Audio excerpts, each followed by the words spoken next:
सूत जी कहते हैं, महर्षियों, जब नारद मुनि इच्छा अनुसार वहां से चले गए, तब भगवान शिव की इच्छा से माया विशारद श्री हरि ने तत्काल अपनी माया प्रकट की। उन्होंने मुनि के मार्ग में एक विशाल नगर की रचना की, जिसका विस्तार 100 योजन था। वह अद्भुत नगर बड़ा ही मनोहर था। भगवान ने उसे अपने बैकुंठ लोक से भी अधिक रमणीय बनाया था। नाना प्रकार की वस्तुओं से उस नगर की शोभा बढ़ाती थी। वहां की स्त्रियों और पुरुषों के लिए बहुत से विहार स्थल थे। उस श्रेष्ठ नगर के चारों वर्णों के लोगों से भरा हुआ था। वहां शीलनिधि नामक ऐश्वर्यशाली राजा राज्य करते थे। वे अपनी पुत्री का स्वयंवर करने के लिए उद्यत थे। अतः उन्होंने महान उत्सव का आयोजन किया था।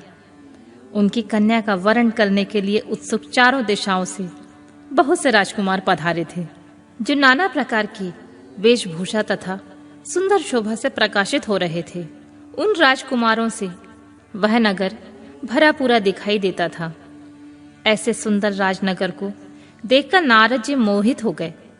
वे राजा शीलनिधि के द्वार पर गए। मुनि शिरोमणि नारद को आया हुआ देखकर महाराज शीलनिधि ने श्रेष्ठ रत्नमय सिंहासन पर बिठाकर उनका पूजन किया। तत्पश्चात अपनी सुंदर कन्या को, जिसका नाम श्रीमती था, बुलवाया और उससे नारद जी के चरणों में प्रणाम करवाया। उस कन्या को देखकर नारद मुनि चकित हो गए और बोले, राजन, यह देव कन्या के समान सुंदर महाभागा कौन है? उनकी यह बात सुनकर राजा ने हाथ जोड़कर कहा, मुने, यह मेरी पुत्री है। इसका नाम श्रीमती है। अब इसके विवाह का समय आ गया है। यह अपने लिए सुंदर वर चुनने में निमित्त स्वयंवर में जाने वाली है। इसमें सब प्रकार के शुभ लक्षण रक्षित होते हैं। महर्षि, आप इसका भाग्य बताइए। राजा की इस प्रकार पूछने पर काम से विहल हुए मुनि श्रेष्ठ नारद उस कन्या को प्राप्त करने की इच्छा मन में लिए हुए राजा को संबोधित करके इस प्रकार बोले, भूपाल, आपकी यह कन्या समस्त शुभ लक्षणों से संपन्न है, परम सौभाग्यवती है। अपने महान भाग्य के कारण वह धन्य है और साक्षात लक्ष्मी की भांति समस्त गुणों से आगार है। इसका भावी पति निश्चित ही भगवान शंकर के समान वैभवशाली, सर्वेश्वर, किसी से न पराजित होने वाला, वीर, काम विजयी तथा संपूर्ण देवताओं में श्रेष्ठ होगा। ऐसा कहकर राजा से विदा लेकर इच्छा अनुसार विचरने वाले नारद मुनि वहां से चल दिए। वे काम के वशीभूत हो गए थे। शिव की माया ने उन्हें विशेष मोह में डाल दिया था। वे मुनि मन ही मन सोचने लगे कि मैं इस राजकुमारी को कैसे प्राप्त करूं। स्वयंवर में आए हुए नरेशों में सबको छोड़कर एकमात्र मेरा ही वरण करे, यह कैसे संभव हो सकता है? समस्त नारियों को सौंदर्य सर्वथा प्रिय होता है। सौंदर्य को देखकर ही वह प्रसन्नता पूर्वक मेरे अधीन हो सकती है, इसमें कोई संशय नहीं है। ऐसा विचार कर काम से विह्वल हुए मुनिवर नारद भगवान विष्णु का रूप ग्रहण करने के लिए तत्काल उनके लोक में जा पहुंचे। भगवान विष्णु को प्रणाम करके वे इस प्रकार बोले, भगवान, मैं एकांत में आपसे अपना सारा वृतांत कहूंगा। तब बहुत अच्छा कहकर लक्ष्मीपति श्री हरि नारद जी के साथ एकांत में जाकर बैठे और बोले, मुने, अब आप अपनी बात कहिए। तब नारद जी ने कहा, भगवान, आपके भक्त जो राजा शीलनिधि हैं, वे सदा धर्म के पालन में तत्पर रहते हैं। उनकी एक विशाल लोचना कन्या है, जो बहुत ही सुंदरी है। उसका नाम श्रीमती है। वह विश्व मोहिनी के रूप से विख्यात है और तीनों लोकों में सबसे अधिक सुंदर है। प्रभु, आज मैं शीघ्र ही उस कन्या से विवाह करना चाहता हूँ। राजा शीलनिधि ने अपनी पुत्री की इच्छा से स्वयंवर रचाया है, इसलिए चारों दिशाओं से वहां सहस्त्र राजकुमार पधारे हुए हैं। नाथ, मैं आपका प्रिय सेवक हूँ, अतः आप मुझे अपना स्वरूप दे दीजिए, जिससे राजकुमारी श्रीमती निश्चित ही मुझे वर ले। सूत जी कहते हैं, महर्षियों, नारद मुनि की ऐसी बात सुनकर भगवान मधुसूदन हंस पड़े और भगवान शंकर के प्रभाव का अनुभव करके उन दयालु प्रभु ने उन्हें इस प्रकार उत्तर दिया। भगवान विष्णु बोले, मुने, तुम अपने अभिष्ट स्थान को जाओ। मैं उसी तरह तुम्हारा हित साधन करूंगा जैसे श्रेष्ठ वैद्य अत्यंत पीड़ित रोगी का करता है, क्योंकि तुम मुझे विशेष प्रिय हो। ऐसा कहकर भगवान विष्णु ने नारद मुनि को मुख तो बानर का दे दिया और समस्त शेष अंगों में अपने जैसा स्वरूप देकर वे वहां से अंतर्ध्यान हो गए। भगवान की पूर्वोक्त बात सुनकर उनका मनोहर रूप प्राप्त हो गया समझकर नारद मुनि को बड़ा हर्ष हुआ। वे अपने को कृतकृत्य मानने लगे। भगवान ने क्या प्रयत्न किया है इसको वे समझ न सके। तदनंतर मुनि श्रेष्ठ नारद शीघ्र ही उस स्थान पर जा पहुंचे जहां राजा शीलनिधि ने राजकुमारों से भरी हुई स्वयंवर सभा का आयोजन किया था। विप्रवरों, राजपुत्रों से घिरी हुई वह दिव्य स्वयंवर सभा दूसरी इंद्र सभा के समान अत्यंत शोभा पा रही थी।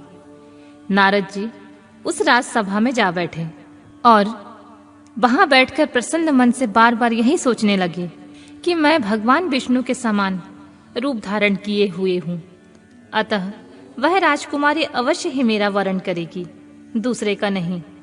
मुनि श्रेष्ठ नारद को यह ज्ञात नहीं था कि मेरा मुंह कितना कुरूप है। उस सभा में बैठे हुए सब मनुष्यों ने मुनि को उनके पूर्ण रूप में देखा था। राजकुमारी आदि कोई भी उनके रूप परिवर्तन के रहस्य को ना जान सके। वहां नारद जी की रक्षा के लिए भगवान रुद्र के 2 पार्षद आए थे, जो ब्राह्मण का रूप धारण करके गुण भाव से वहां बैठे थे। वे ही नारद जी के रूप परिवर्तन के उत्तम भेद को जानते थे। मुनि को कामावेश से मूढ़ हुआ जानकर वे दोनों पार्षद उनके निकट गए और आपस में बातचीत करते हुए उनकी हंसी उड़ाने लगे। परंतु मुनि तो काम से विहल हो गए थे, अतः उन्होंने उनकी यथार्थ बात भी अनसुनी कर दी और वे मोहित हो श्रीमती को प्राप्त करने की इच्छा से उसके आगमन की प्रतीक्षा करने लगे। इसी बीच में वह सुंदरी राजकन्या स्त्रियों से घिरी हुई अंतःपुरन से बाहर आई।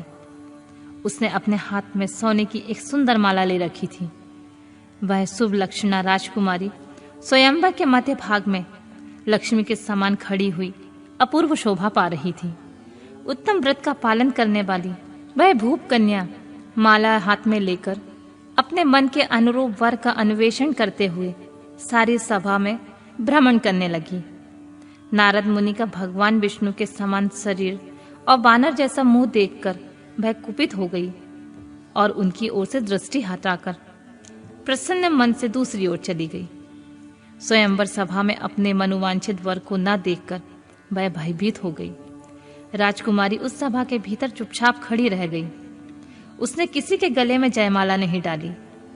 इतने में ही राजा के समान वेशभूषा धारण किए हुए भगवान विष्णु आ पहुंचे।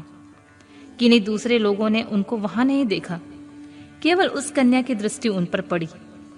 भगवान को देखते ही उस परम सुंदरी राजकुमारी का मुख प्रसन्नता से खिल उठा। उसने तत्काल ही उनके कंठ में वह माला पहना दी। राजा का रूप धारण करने वाले भगवान विष्णु उस राजकुमारी को अपने साथ लेकर तुरंत अदृश्य हो गए और अपने धाम में जा पहुंचे। उधर सब राजकुमार श्रीमती की ओर से निराश हो गए। नारद मुनि तो काम वेदना से आतुर हो रहे थे, इसलिए वे अत्यंत विहल हो उठे। तब वे दोनों विप्र रूपधारी ज्ञान विशारद रुद्रगण काम विहल नारद जी से उसी क्षण बोले, हे नारद, हे मुने, तुम व्यर्थ ही काम से मोहित हो रहे हो और सौंदर्य के बल से राजकुमारी को पाना चाहते हो। अपना बानर के समान घृणित मुंह तो देख लो। सूत जी कहते हैं, महर्षियों, उन रुद्रगणों का यह वचन सुनकर नारद जी को बड़ा विस्मय हुआ और वे शिव की माया से मोहित थे। उन्होंने दर्पण में अपना मुख देख लिया। बानर के समान अपना मुंह देखकर वे तुरंत ही क्रोध से जल उठे और माया से मोहित होने के कारण उन दोनों शिवगणों को वहां से शाप देते हुए बोले, अरे, तुम दोनों ने मुझ ब्राह्मण का उपहास किया है, अतः तुम ब्राह्मण के वीर से उत्पन्न राक्षस हो जाओ। ब्राह्मण की संतान होने पर भी तुम्हारे आकार राक्षस के समान ही होंगे। इस प्रकार अपने लिए शाप सुनकर वे दोनों ज्ञान शिरोमणि शिवगण मुनि को मोहित जानकर कुछ नहीं बोले। ब्राह्मणों, वे सदा सब घटनाओं में भगवान शिव की इच्छा मानते थे, अतः उदासीन भाव से अपने स्थान को चले गए और भगवान शिव की स्तुति करने लगे।